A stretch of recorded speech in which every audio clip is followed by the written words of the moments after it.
Hello there. Thank you so much for joining us. This is News Channel Nebraska. My name's Eric McKay. Let's take a look at our top headlines today. Beginning on Capitol Hill, where FBI Director Kash Patel appeared before the House Judiciary Committee, facing tough questions from lawmakers for the second day in a row. On Wednesday, he was grilled about the Epstein files and information regarding the death of conservative activist Charlie Kirk. Sherelle Hubbard has the details. FBI Director Kash Patel in the hot seat for the second day in a row. At Tuesday's hearing before the Senate Judiciary Committee, he was scolded about statements he made early in the Charlie Kirk death investigation. You claim that you have a suspect in a serious assassination. Whoops, then you don't have a suspect. At Wednesday's hearing, lawmakers also focused on the Epstein files. Did you tell the Attorney General that Donald Trump's name is in the Epstein files? Yes or no? Why don't you try spelling it out? Yes if you're gonna mock or no, Director? Use the alphabet. Yes or no? No, A, B, C, Director, D, E, F. it sounds like you don't want to tell us. One lawmaker accused Patel of being involved in a cover-up regarding the Epstein files. Just look at the stats. Patel, and you talk about cover-ups, man. Mr. Chairman, you talk about cover-ups. And I will take as much time as Where I were want. you during the Instruct Obama the and Biden witness, Mr. administrations Chairman. when these so-called Instruct the cover-ups were witness. going on? He also faced sharp rebukes from some Democrats over his leadership ability as FBI director. Your supporters had hoped that you would graduate from imagining yourself a romantic fairy tale knight to actually running America's premier federal law enforcement agency. During the roughly 5-hour-long hearing, some members of the GOP-controlled panel did come to Patel's defense. Director Patel is getting the bad guys off the street. At another point in the hearing, Patel was non-committal on whether he would meet with Epstein's victims. I'm Sherelle Hubbard reporting. Staying in Washington, Democrats have released their counter-plan to keep the government funded past September 30th.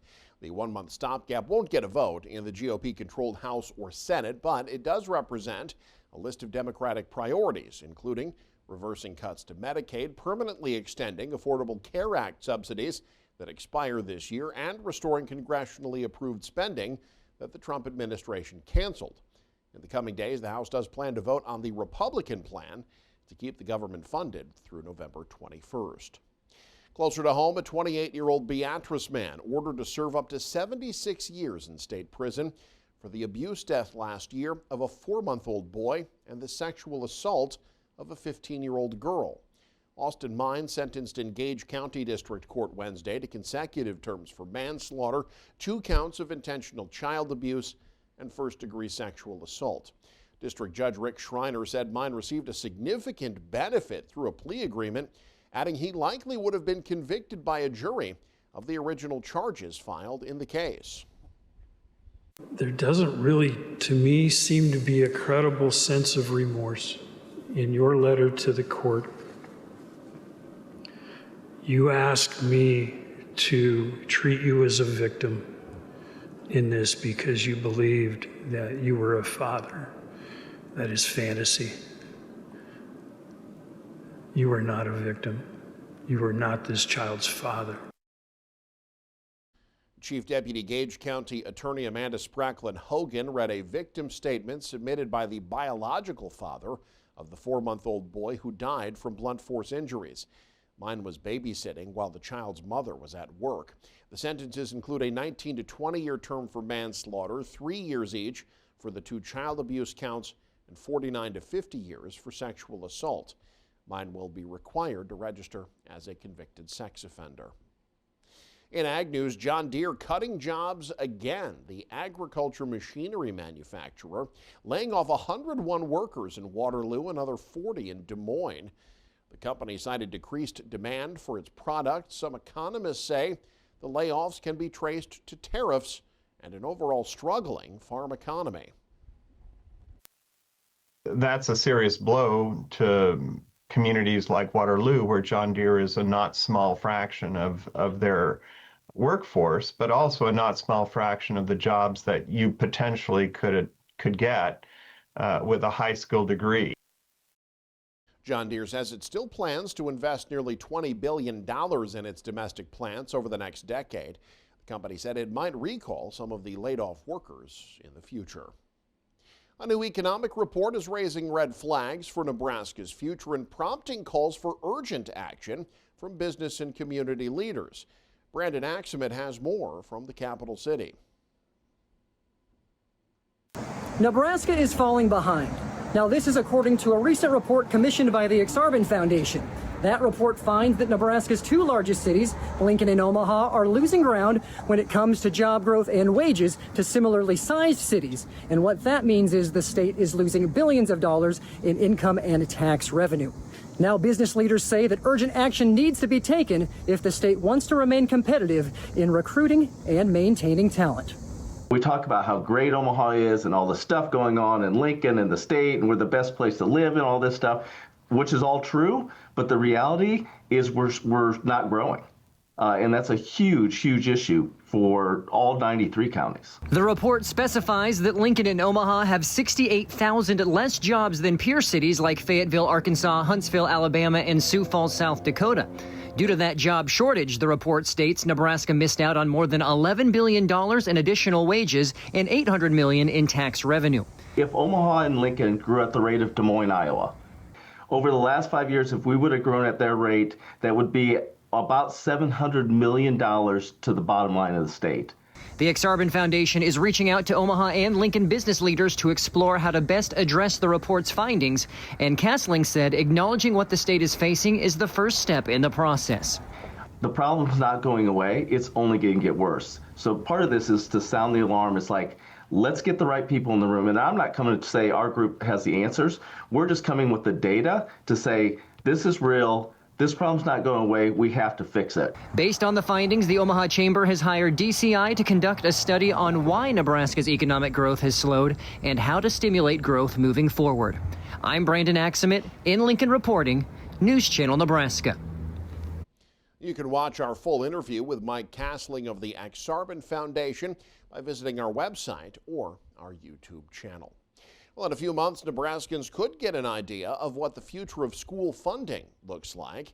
The Nebraska School Financing Review Commission expected to release their first report on funding public schools in Nebraska this December.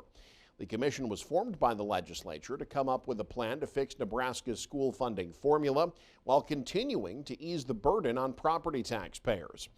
The Nebraska State Education Association says they'll be closely watching the results of the first report, hoping it will mean more money from the state being allocated to Nebraska schools. No voter, no resident should have to choose between reasonable property taxes and high-quality schools. We feel that both should be able to happen, but there needs to be a recalibration in order for it to happen. Over $1.03 billion is being allocated to public schools out of the state general fund this fiscal year. That's up about 2.6%. But Royer says the current school funding mechanism, known as TIOSA, prevents some schools from seeing the full benefit. He pointed to a recent example in the Millard Public School District, which saw a reduction in state aid the year after reducing their property tax levy by 11 cents. Royer says that's an example of the current formula punishing school districts that try to do right by their taxpayers. I think until we start fixing those kinds of structural problems with the school funding formula, that's another reason why I think we're going to be having the same conversation, because even if we put 5% more money into TIOSA, if the formula doesn't actually account for what our local communities are investing in, we're not going to adequately fix this issue. The Review Commission's report comes out in about 6 weeks, despite the fact the commission hasn't completely been filled yet. The law requires one of the commission members to be a current public school teacher, but Royer says, despite multiple teachers applying for the position, the governor's office has yet to pick someone to fill the 18th and final seat.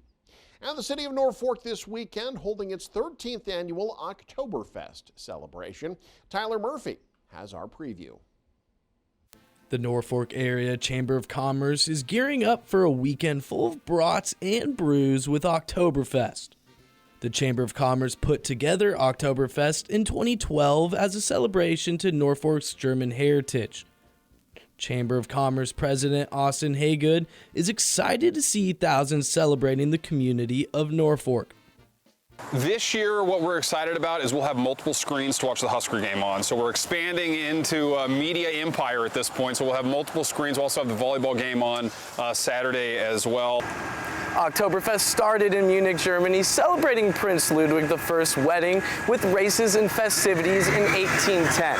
4,862 miles away, it's almost time for the 2025 Octoberfest here in Norfolk, put on by the Chamber of Commerce. You can spend your time with a brat or maybe in a Stein holding competition. My favorite is probably the Stein holding competition, which is, you really see what you're made out of. It's a long 2 minutes for some people. We also have the wiener dog races. We have the big wheel, the kids' big wheel races. We have a band competition with all the different high schools. So it's a lot of fun. It really is a family festival. Since it started 13 years ago, Haygood has watched the celebration of German heritage turn more into a celebration of Norfolk. And in the last few years, it's kind of just grown to be a community-wide celebration where we have everything going on.